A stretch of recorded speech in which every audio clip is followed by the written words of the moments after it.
قبل الأذان بدقايق الناس تصير غير، مو زحمة بس تحسها استعجال ممزوج بصبر. وأنا أمشي بالسيارة أشوف الناس، هذا شايل كيس فطور وهذا يكلم أهله يقول لهم أنا قريب قريب، وهذا واضح عليه من الدوام تعبان بس مستحمل. رمضان غريب، ما يعلمك تجوع، يعلمك إيش اللي أنت مشتاق له، إيش اللي مشتاق له فعلا. وأنا واقف عند الإشارة شفت ولد صغير يركض، أمه تناديه وهو يضحك ماسك عصير كأنه فايز بجائزة.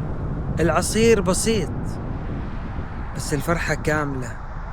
وقتها سألت نفسي، متى آخر مرة فرحت بشيء بسيط كده؟ يمكن مشكلتنا مو إن النعم قليلة، مشكلتنا إن قلوبنا تعودت وصارت تبغى دايم الكثير. زمان كنت أحسب النجاح فلوس، سرعة، سفر، صورة حلوة. اليوم وأنا أشوف الناس تجهز فطورها أحس النجاح أحيانا إنك تلحق تفطر مع ناس تحبهم وبالك مرتاح.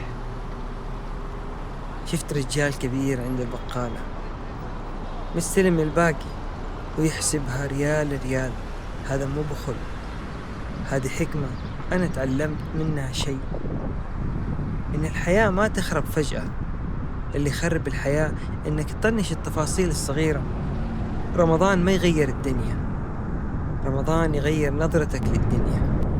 الشارع زحمة بس القلوب قريبة، كلهم ينتظرون نفس اللحظة، نفس الصوت. الأذان ما يقول كلوا، الأذان يقول خلاص ارتاحوا.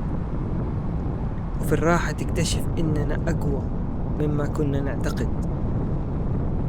يمكن واحد يسمعني الآن حاسس إن العمر سبق، حاسس إن العمر سبقه، أو إن الفرص راحت. خليني أقول لك بهدوء، طالما إنك تسمع لسه في فرصة. رمضان ما يسألك عن اللي فات، يسألك وش ناوي تسوي من اليوم.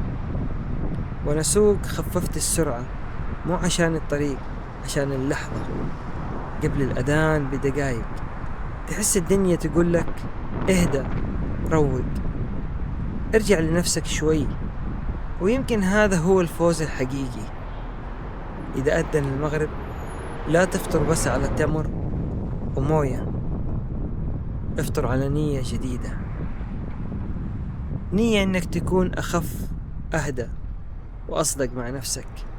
والحين نقفل هذه اللحظة قبل الأذان.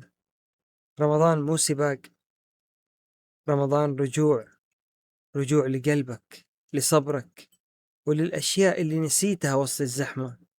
كان معاكم سوم العبيدي، وهذه كانت لحظة من لحظات رمضان.